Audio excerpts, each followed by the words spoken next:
할렐루야. 살아계신 하나님께 찬양과 영광을 올려드립니다. 우리 함께 기도하면서 10월 14일 수요 예배를 하나님 앞에 드리겠습니다. 살아계신 하나님 아버지, 은혜를 감사를 드립니다.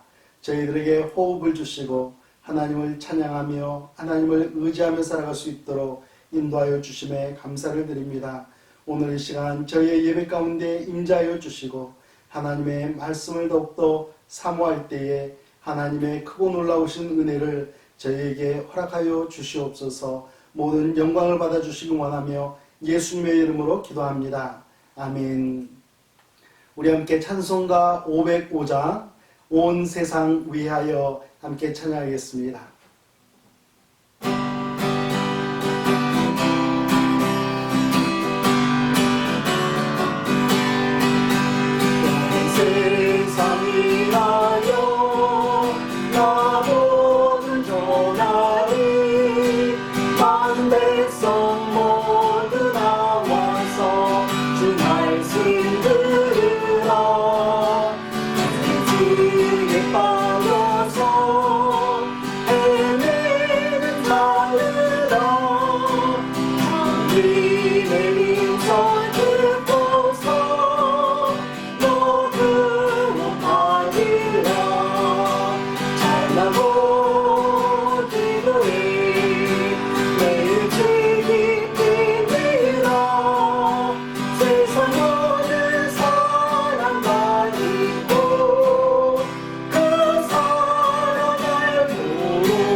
할렐루야.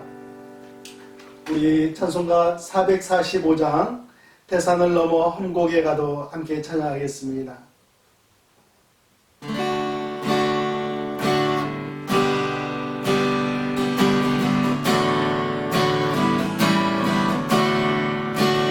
태산을 넘어 험곡에 가도 빛가는 대로 걸어가며 주께서 항상 지키시기로 약속한 말씀 변치 않네.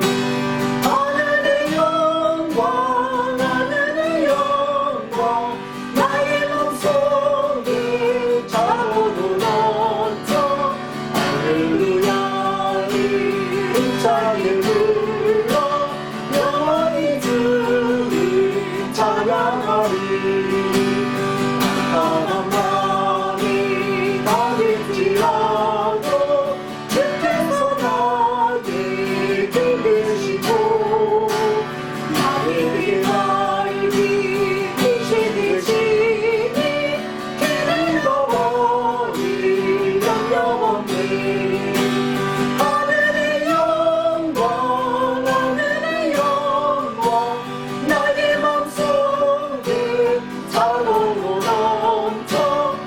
할렐루야 힘차게 흘러 영원히 주를 찬양하리 황량한 길이 마른 해바다 찬란한 천국 바라보고 할렐루야 힘차게 흘러 날마다 빛을 걸어가리 하늘의 영광 하늘의 영광 나의 맘속에 자고로 넘쳐 할렐루야 힘차게 흘러 영원히 주를 찬양하리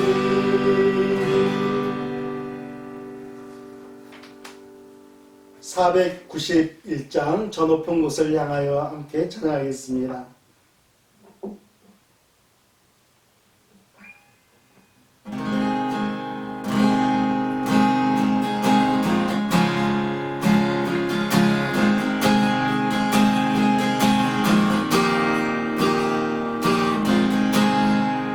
저 높은 곳을 향하여 날마다 나아갑니다. 내 뜻과 정성 모아서 날마다 기도합니다. 내 주여 내 맘 붙드소 그곳에 있게 하소서 그곳은 빛과 사랑이 언제나 넘치옵니다. 외로움과 죄가 있는 곳 나를 온전히 살아도 빛나고 높은 저곳을 날마다 바라봅니다. 내 주여 내 맘 붙드소 그곳에 있게 하소서 그곳은 빛과 사랑이 언제나 넘치옵니다. 의심의 안개 거치고 근심의 길을 옮기고 깊고 참된 평화가 거기만 있사옵니다. 내 주여 내 맘 붙드소 그곳에 있게 하소서 그곳은 빛과 사랑이 언제나 넘치옵니다. 험하고 높은 이 길을 쌓으며 나아갑니다. 다시 기도하오니 내 주여 인도하소서. 아멘. 주여 내 맘 붙드소 그곳에 있게 하소서 그곳은 빛과 사랑이 언제나 넘치옵니다. 내 주를 따라 올라가 저 높은 곳에 웃기소 영원한 꽃난 누리며 즐거운 노래 부르리 내 주여 내 맘 붙드소 그곳에 있게 하소서 그곳은 빛과 사랑이 언제나 넘치옵니다.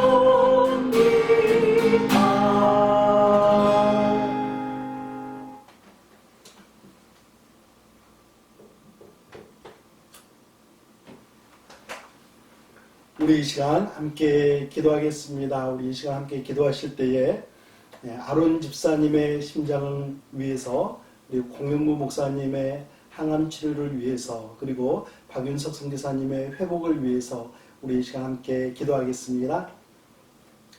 살아계신 하나님 아버지, 오늘 이 시간 하나님께서 저희들에게 기도의 제목으로 함께 중보하며 기도로 서로 사랑을 나눌 수 있도록 은혜를 베풀어 주신 사랑하는 지체들을 위하여서 함께 기도하며 나아갑니다. 살아계신 우리 하나님 아버지, 아론 집사님의 연약한 심정을 하나님께서 기억하여 주시고 하나님 그의 심정을 더욱더 강건케 하여 주시기를 간절히 소망합니다. 하나님 아버지, 그의 심정으로 인하여서 하나님 그의 통증이 사라지게 하여 주시고 하나님 앞에서 더욱더 온전하게 회복을 얻을 수 있도록 은혜 베풀어 주시사 더욱더 강건한 육신으로 하나님을 섬기며 하나님의 맡겨주신 사명을 감당할 수 있도록 은혜 베풀어 주시기를 간절히 소망합니다. 예조하시는 김수현 집사님 위에도 하나님께서 은혜를 풍성케 하여 주시고 날마다 주님 앞에서 기쁨과 감사함으로 예조하게 하시고 하나님 더욱더 하나님 주님 앞에서 복된 가정으로 하나님께서 세워주시기를 간절히 소망합니다. 하나님 아버지, 공영무 목사님 위에 하나님께서 은혜를 허락하여 주시옵소서. 하나님 항암 치료를 진행하고 있는 모든 순간순간 우리 하나님께서 주관하여 주시고 인도하여 주시사 하나님 아버지 강건하게 회복할 수 있도록 우리 하나님께서 역사하여 주시옵소서. 약물을 투입하나 하나님 아버지 그 약물이 하나님 아버지 암의 모든 세포들을 사멸하며 건강을 회복할 수 있도록 우리 하나님께서 역사하여 주시고 또한 건강한 몸을 되찾아 하나님의 사명을 하나님께서 주신 사명을 넉넉히 감당할 수 있도록 하나님께서 은혜 베풀어 주시기를 간절히 소망합니다. 하나님 옆에서 기도하시며 내조하시는 사모님 위에도 더욱더 흥건함을 허락하여 주시고 하나님 주님 앞에 기도하며 감사함으로 나아갈 때 하나님 승리의 기쁨을 함께 나눌 수 있도록 은혜 베풀어 주시기를 간절히 소망합니다. 하나님 이제 박윤석 선교사님 수술을 잘 마치고 회복 가운데 있사오니 우리 하나님께서 회복하는 모든 순간순간을 우리 하나님 주관하여 주시고 하나님 아버지 또한 그에게 맡겨주신 사명을 넉넉히 감당할 수 있도록 하나님 은혜 충만케 하여 주시옵소서. 살아계신 우리 하나님 아버지 또한 이영인 집사님과 또 사랑하는 지체들 가운데 육신의 연약함으로 인하여서 고통받는 지체들이 있습니다. 하나님께서 한 분 한 분 은혜를 베풀어 주시고 만져주시고 회복의 은혜를 허락하여 주시기를 간절히 소망합니다. 오늘 이 시간에도 하나님 아버지 저희의 예배 가운데 저희의 기도를 하나님께서 들어응답하여 주시며 하나님 홀로 영광 받아 주시기를 원하며 예수님의 이름으로 기도합니다. 아멘. 오늘 주신 하나님의 말씀은 요한복음 4장 43절 말씀부터 45절 말씀입니다. 요한복음 4장 43절 말씀부터 45절 말씀 우리 함께 봉독하겠습니다. 이틀이 지남에 예수께서 거기를 떠나 갈릴리로 가시며 친히 증언하시기를 선지자가 고향에서는 높임을 받지 못한다 하시고 갈릴리에 이르심에 갈릴리인들이 그를 영접하니 이는 자기들도 명절에 갔다가 예수께서 명절 중 예루살렘에서 하신 모든 일을 보았음이더라. 아멘. 우리 잠시 기도하겠습니다. 살아계신 하나님 아버지 은혜를 감사를 드립니다. 이 시간에도 하나님의 말씀을 나눌 때에 은혜 가운데 거하게 하여 주시고 하나님의 말씀을 붙들고 살아가는 믿음의 자녀들 될 수 있도록 인도하여 주시옵소서. 예수님의 이름으로 기도합니다. 아멘. 한 청년이 길을 가다가 10달러 지폐 한 장을 주었습니다. 그때부터 매일 길바닥을 보고 다니는 습관이 생겼습니다. 그렇게 10년 동안 얻은 것은 2만여 개의 핀과 돈 몇 푼 그리고 구부정한 어깨였습니다. 그러나 그 청년이 잃어버린 것은 찬란한 햇빛과 별들의 반짝임 그리고 사람들의 미소였습니다. 사랑하는 성도 여러분, 우리는 오늘 무엇을 얻었습니까? 그리고 무엇을 잃어버렸습니까? 혹시 이 청년처럼 가치 없는 것을 얻고 가치 있는 것을 잃어버리지는 않았습니까? 저는 세상에서 가장 고귀한 가치들이 하나님의 말씀에 있다고 생각합니다. 오늘도 하나님의 말씀을 통해서 고귀한 가치들을 발견하고 주님을 높여드리는 복된 인생을 살아가시길 예수님의 이름으로 축복합니다. 오늘 주신 말씀의 첫 번째 교훈은 복음을 확산시켜라입니다. 우리 그리스도인은 예수 그리스도의 복음을 정체시켜서는 안 됩니다. 할 수 있는 대로 복음을 증거하며 살아야 합니다. 지난 시간에는 예수님께서 우물가의 여인에게 복음을 증거하시는 말씀을 함께 나누었었습니다. 우물가의 여인, 그녀는 예수님을 나의 구세주로 영접하고 동네 사람들에게 복음을 전하게 되었습니다. 그리고 우리가 읽지는 않았지만 40절과 41절을 한번 읽겠습니다. 사마리아인들이 예수께 와서 자기들과 함께 유하시기를 청하니 거기서 이틀을 유하심에 예수의 말씀으로 말미암아 믿는 자가 더욱 많아. 사마리아 땅에서 우물가의 여인으로 인하여서 복음을 성공적으로 증거하신 예수님은 또 복음을 전하시기 위해서 발걸음을 옮기셨습니다. 오늘 우리가 함께 읽은 43절 다시 한번 읽겠습니다. 이틀이 지남에 예수께서 거기를 떠나 갈릴리로 가시며, 예수님께서 발걸음을 옮기신 이유는 복음을 전하시기 위해서였습니다. 유대 땅에서 이방 땅으로, 이방인 땅에서 또 유대 땅으로 예수님은 복음을 전하시기 위해 계속해서 발걸음을 옮기셨던 것이죠. 요한복음 3장 16절에서 하나님이 세상을 이처럼 사랑하사 독생자를 주셨으니 이는 그를 믿는 자마다 멸망하지 않고 영생을 얻게 하려 하심이라. 아멘. 예수님에게는 유대인도 이방인도 모두 사랑의 대상자였고 구원의 대상자였습니다. 예수님은 복음의 대상자들을 제한하시지 않으셨습니다. 지역적으로, 민족적으로, 성별이나 신분에 관계없이 모두가 예수 그리스도를 믿고 구원받아야 할 잃어버린 영혼으로 생각하시며 그들을 향하여 발걸음을 옮기시면서 복음을 전하셨던 것이죠. 이렇게 예수님께서 쉬지 않고 복음을 증거하시는 이런 사역과는 달리 우리는 어떻습니까? 우리들은 복음은 나만의 것이라고 정체시키며 내 안에 가두어두고 살아가고 있지는 않습니까? 예수 그리스도의 복음은 내 안으로 들어와서 나를 변화시키고 그 복음을 내가 또 증거하여서 다른 사람도 구원받고 하나님의 자녀가 되고 또 더 나아가서는 변화받은 삶을 살아가도록 계속해서 흘러내보내야 하는 것이 바로 예수 그리스도의 복음이죠. 그래서 하나님의 집에, 하늘에 계신 하나님의 집에 잃어버린 영혼들을 계속해서 채우시는 사명과 그 책임을 귀하게 감당하시는 여러분과 제가 되어서 하나님께서 기뻐하시는 주의 자녀들이 되시기를 주님의 이름으로 축복합니다. 두 번째는 사람을 외모로 취하지 말라라고 우리에게 가르쳐주고 있습니다. 예수님께서는 갈릴리로 가시기 전에 자신이 배척받으실 것을 제자들에게 말씀하셨습니다. 44절 말씀이죠. 친히 증언하시기를 선지자가 고향에서는 높임을 받지 못한다 하시고, 예수님은 우리 인간들의 연약함을 잘 알고 있었습니다.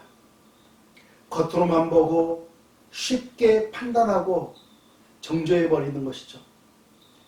예수님도 외적인 모습으로 인해서 판단받고 배척을 받으셨던 경험이 있습니다. 예수님은 자랑할 것이 없는 분이셨죠.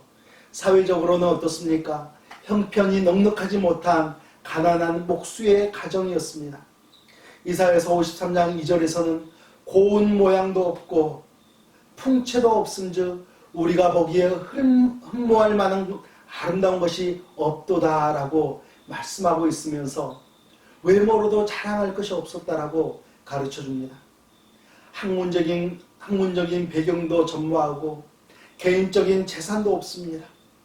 마태복음 13장 55절과 56절을 보면 예수님은 4명의 형제와 2명 이상의 자매가 함께 살고 있었던 것을, 한 가정이었던 것을 우리에게 가르쳐주고 있습니다. 넉넉하지 못한 가정에 아이들은 많은 그런 가정이었죠. 예수님의 집안과 예수님의 성장 과정의 모든 내력을 알고 있던 이 갈릴리 사람들은 예수님께서 행하셨던 초자연적인 기적들을 보면서도 예수님의 형편을 알고 예수님의 외적인 모습을 잘 안다라고 판단하면서 그들은 예수님을 나의 구세주로 영접하기를 거부했던 것이죠. 여러분, 우리에게 중요한 것은요, 관계입니다. 외모가 아니라 관계예요. 예수님과 나와의 관계가 중요한 것이죠. 로마서 2장 11절 말씀을 보면은 이는 하나님께서 외모로 사람을 취하지 아니하시니라 라고 말씀하고 있습니다. 하나님은 우리의 외모나 우리의 형편으로 사람을 취하는 법이 없다라고 말씀하십니다. 결코 없죠. 그런데 우리는 사람의 외모를 보고 판단할 때가 많이 있습니다. 여러분, 토마토와 사과에는 어떤 차이점이 있을까요? 토마토는 겉과 속의 색깔이 같지만 사과는 겉과 속의 색이 다르죠. 겉으로는 신앙이 좋은 사람처럼 보이지만 내면으로는 그렇지 못한 사람이 있고, 겉으로는 별 볼 일 없는 사람 같지만 내면으로는 하나님과 깊은 관계 속에서 살아가는 분들이 있습니다. 예수님 당시에도 바리새인과 서기관들은 외모로는 흠잡을 데 없이 화려했습니다. 그러나 예수님의 시각에는, 예수님께서 보시기에는 그들의 내면은 회칠한 무덤과 같이 더러운 것들로 가득 채워져 있었다라고 말씀하고 있습니다. 여러분, 우리가 복음을 증거할 때도요, 외모로 판단하지 않아야 합니다. 사람을 사귈 때도 마찬가지지만 예수 그리스도의 복음을 증거할 때도 외모로 판단하지 않아야 돼요. 하나님께서 그는 내가 자녀 삼고 싶어하는 영혼이다라고 말씀하신다면 우리는 그저 아멘으로 순종하고 복음을 증거하며 하나님의 자녀로 초청하시는 여러분과 제가 되어야 하겠습니다. 마지막으로 예수님을 나의 주인으로 모시며 살라라고 오늘 말씀에서는 가르쳐주고 있습니다. 예수님의 제자들의 시각에서 봤을 때 갈릴리 사람들은 의외의 반응을 보입니다. 45절 말씀입니다. 갈릴리에 이르심에 갈릴리인들이 그를 영접하니 이는 자기들도 명절에 갔다가 예수께서 명절 중 예루살렘에서 하신 모든 일을 보았음이더라. 예수님은 갈릴리로 오시는 중에 제자들을 향해서 그들은 나를 배척할 것이라고 말씀했었습니다. 그런데 제자들의 눈에는 예수님을 환영하는 갈릴리 사람들의 모습이었습니다. 그런데 그 이유가 무엇입니까? 예수님께서 6월절에 예루살렘에서 하셨던 기적을 봤기 때문이라고 오늘 말씀에서는 가르쳐 줍니다. 그렇다면 예수님께서 이 갈릴리 사람들에 대해 잘못된 선입견을 가지고 계셨던 것일까요? 아닙니다. 예수님을 맞이하는 자세, 그 자세가 기본적으로 잘못되어 있었다라는 것이죠. 예수님을 맞이하는 자세에는 크게 두 가지로 구분할 수 있습니다. 하나는 배척입니다. 처음부터 거절하는 것이죠. 내 마음문 안으로 들어올 수가 없습니다라고 처음부터 거절하는 것입니다. 다른 하나는 환영이죠. 그런데 이 환영하는 자세에도 두 가지 경향이 있습니다. 하나는 예수님을 지나가는 손님이나 또는 스타로서만 환영하는 것이죠. 여러분, 요즘에 한국의 BTS라는 가수들이 세계적으로 큰 인기를 누리면서 국위를 선양하고 있지만, 우리가 그들을 만난다고 한다면 우리는 그들을 한 시대의 스타로만 인식하고 환영하는 것뿐일 것입니다. 이런 환영, 이것은 믿음과는 관계가 없는 것이죠. 갈릴리 사람들이 바로 예수님을 환영했던 그 모습이 이와 같았다고 하는 것입니다. 그냥 하나의 스타로서, 하나님 예수님께서 하나님의 아들로서만 할 수 있는 초자연적인 기적을 행하셨음에도 불구하고 그저 그 모습을 바라면서 거참 신기하네, 이런 정도로 지나쳤던 것이죠. 여러분, 또 하나는요, 예수님을 자신의 주인으로, 나의 구세주로 영접하는 환영이 있습니다. 마태복음 16장 16절 말씀에서는요, 시몬 베드로가 대답하여 이르되 주는 그리스도시요 살아계신 하나님의 아들이십니다 라고 고백합니다. 하나님의 아들, 나의 구세주라고 고백하는 거죠. 요한복음 20장 28절에서는 도마가 대답하여 이르되 나의 주님이시요 나의 하나님이십니다 라고 고백하고 있습니다. 한순간 의심은 했지만 내가 이제 분명하게 믿으니 예수님은 하나님의 아들이십니다. 자신의 신앙 고백을 올려드렸던 것이죠. 우리도 이와 같은 나만의 신앙 고백을 주님께 올려드리며 예수님을 환영해야 하는 것이죠. 사랑하는 성도 여러분, 여러분의 주인은 누구십니까? 여러분의 구세주는 누구이십니까? 나를 위해 이 땅에 찾아오시고 십자가에 못 박혀 돌아가신 예수님, 모든 피를 흘리시고 나의 죄를 용서해 주신 예수님, 그분만이 나의 구세주이시며 홀로 높임을 받으실 분이십니다. 우리 함께 기도하겠습니다. 살아계신 우리 하나님 아버지, 예수님께서는 이 땅에 오셔서 발걸음을 옮기시면서 예수 그리스도의 복음을 증거하시고 하나님의 자녀로 삼아주시고 또한 하나님의 자녀로서 이 땅 위에서 살라라고 가르쳐 주셨습니다. 하나님 아버지, 저희들도 마찬가지로 주님을 온전히 우리의 주인이시며 우리의 구세주로 모시고 믿음 가운데 살아가는 하나님의 자녀들 될 수 있도록 인도하여 주시옵소서. 모든 영광과 찬양을 우리 하나님 앞에, 우리 그리스도 예수 앞에 올려드리며 예수님의 이름으로 기도합니다. 아멘. 우리 찬송가 491장 저 높은 곳을 향하여 1절과 5절 찬양하겠습니다.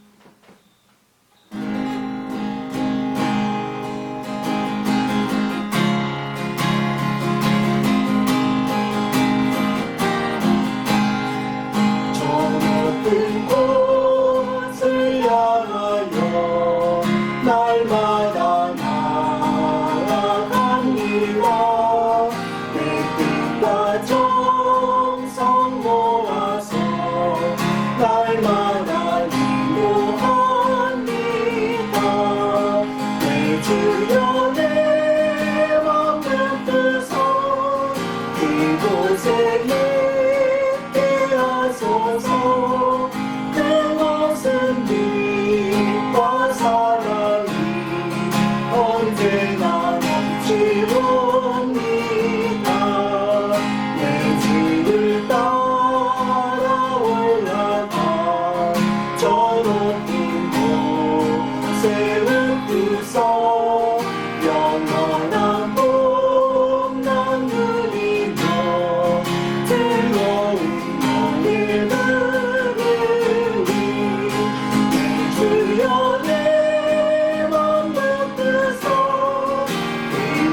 내게 하소서. 그것은 빛과 사랑이 언제나 넘치옵니다.